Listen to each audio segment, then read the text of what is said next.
بېنظیر انکم سپورټ پروګرام عزتمنو بېنظیر انکم سپورټ پروګرام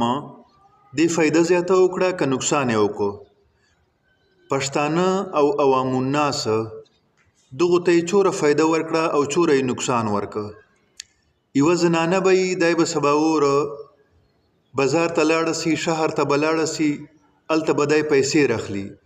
نو سباور به ځي او مشام به راځي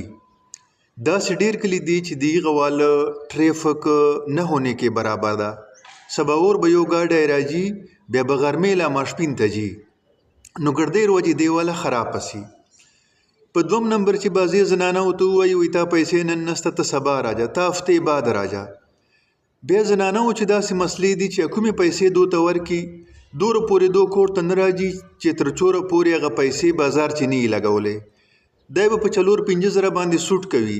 په 15-20 زره باندې به دی موبایل کوي په 1500 باندې به دی ځان ته سینډلې او چپل او بوټان کوي او میړه به یې چې حالي میړه به یې مزوري کوي میړه به یې ریړه درولي میړه به یې کلاس 4 نوکري میړه به یې فوج لا ملیشې لا پولیس نه چې کومه دي لیغه نه به پر پنشن سلایي بیا به 15-20 روپۍ چې ده هغه به حکومت د ته پنشن ورکوي او دا مو واورېدل چې د دې بېنظیر انکم سپورټ پروګرام له لاسه ډېرو کورو چې واله ډبوله خرپول وسله سړي چې روپۍ درک نه وي یې غنمو پیسې نه یې ورچې داڼې ګټو پیسې نه یې ورچې او ښځه چې کومه دي هغې به یې 4-5 سوټ اغوستی ښځه بیا لاړه سي هغه به خپلې پیسې واخلي خپلو بچیو ولې پیسې بر واخلي 10-10 روپۍ چې کومه دي هغه کور ته راري میړه چې کومه دي هیڅ درک نه میړه یې پیسو ولا ورته وایي دا انکار ورته وکړي نو دې په وجې باندې ښځه میړمن چې منګولې جوړې سي زړبدګیګانې جوړې سي دا څه وجه ده دا واړه نقصان دا اوس چې حکومت دا پیسې ښځو په نامو باندې لري حالانکې دا بوج چې کومه دي د کور واله دا ښځې په سر باندې پروت ده که سړي په سر باندې ده نو عزتمنو دا یو حکومت انتهایی نقصان دہ قدم اخستی ده دغه په وجې باندې کورو چې جنگ جګړې راوستلې او ورسره چې کومه دي ښځې دا پیسې په سلو چې لس ښځې به داسي چې هغه به دا پیسې په صحیح جي باندې استعمالوي نور اکثر ښځې دا پیسې فضولې استعمالوي لکه څرنګه په انګریزي چې محاوره ده ایزي کم ایزي ګو اسانتیا سره چې کومې پیسې میلاو سي دوره اسانتیا سره بیا وځي دوی هلته سوکه باندې واخلي هغه به د چې کومه دي چې څرنګه یې خوښ وي که دو سوټان پکوي که دو موبایلونه پکوي که نور په فضولیاتو باندې لګوي او بوج واړه یې میړه په کپرۍ باندې بیا عزتمنو دوم نقصان دا اوسي چې کله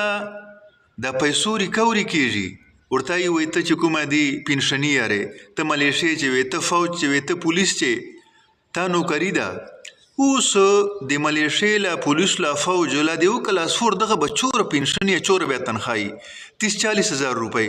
هلته چې کوم ټیم باندې سروې کېدله نو تا چې کوم سروې ټیم و هغه دا سروې صحیح ولې نه کوله هغه نه دا پته وکړه که نه چې دا تا څرنګه سرویر کړې ده چې په دغه کور چې ملازم ده اته یې د ول نام چې کومه ده لیکلی ده بیا چې کله ریکوري کېږي ریکوري پاره خو بیا میړه سته ده سړی سته ده ریکوري له هغه نه کېږي او چې کله یې پیسو ورکولو ټیم سي بیا هغه ښځې ته ورکوي حالانکې ښځې باندې کوم بوج ده کومه ذمواري ده په دی کور ته غنم رارئ چیني رارئ غوړي رارئ پخه رارئ څه شی دی کور ته راروي که بوج ده واړه به یې دغه مزدورکار په سر باندې بوج دغه کلاس 4 دغه ملیشې دغه پولیس دغه فوج وال چې دا ریټایر ده واړه بوج به یې دغه په سر باندې دا که حاضر سرویس ده او که دا ریټایر ده تنخواهی دوره تنخواهی چې په دغه باندې دو به مشکل میاشت تېرولی سي هغه بعد ته چې ریکوري کوي بیا ریکوري پاره یې میړه پیدا سي هلته یې میړه نه یي ته ته نه یې خبر چې میړه یې ستا ده هلته ته نه یې خبر خو چې کله یې ریکوري ټیم راشي بیا ریکوري له میړه نه کوي نو ریکوري له دې نه کوه که نه اوس یې له میړه نه چی شپاره کوي هلته تا له میړه نه پته کړې وه کور حالات ته اخیستي دي چې دا ښځه خپل کور چې پیسې ورکوي که په خپل عیش و عشرت باندې لګوي نو عزتمنو دا حکومت چې کومه طریقه اختیار کړې ده انتهایی غلطه طریقه اختیار کړې ده بل نقصان عزتمنو دا روان ده الله دې معافي وکړي دا خبر مو ډېره زیاته واورېدله چې ښځې لاړې سي بېنظیرې پیسو په بهانه باندې لکۍ ته بنو ته پېښور ته یوجي ته بلجي ته نو بعضې ښځې چې دي واړه ښځې نه هغه بې حیایي بېعزتي پسې ځي بدفعليګانې کوي کور چې ورته وایي زه بې نظیرې پیسو ته بې نظیرې پیسې راوړم بیا سبا اور لاړه سي بېګور ته رایسي او کور چې ورته چې زه بې نظیرې پیسو ته تللی وم بې نظیرې پیسې مې نه کړې رمندې نو دغه عزتمنو یې بې نظیرې پیسو حال ده چې چوره یې په معاشرې چې ګندګي جوړه کړه چوره یې بېعزتي جوړه کړله او چوره یې فایده ورکړله نو حکومت نه دا درخواست کوو چې مزید د بېعزتي رکاو کوله د پښتنو او عامو خلکو عزت کچېرې غواړئ لا تر ګراني نو مهرباني وکړه دا کوم سیستم چې تا شروع کړی ده لا ورې زنانو ته د ځای په ځای چې کومه دي جیان مقرر کړي دي چې دلته د 2 پیسې اخلي د متبادل حل دا ورته وکړه چې دوی چې کوم موبایل باندې ایزي پیسې اکاونټي لا یې میړانو لا یې ښځو موبایلو باندې که اکاونټونه نه اکاونټونه د په خلاص کړي په جوړ دي کې موبایل باندې هغه بعد موبایل ته ورلږه پیسې بیا چې دا پیسې چیرته باسي هر ځای به یې باسلی سي نه دا چې 12 زره لا 20 زره روپۍ دي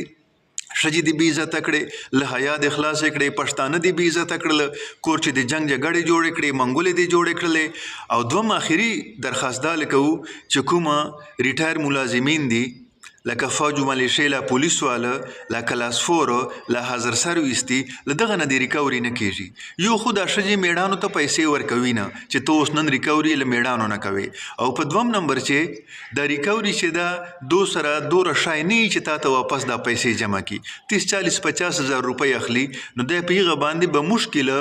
خپله میاشت تېروي چې ځای کې چې ته ریکوري له وکړې چې تا پسې 50,000 دي تا پسې 60,000 دي تا پسې 2 لک روپۍ دي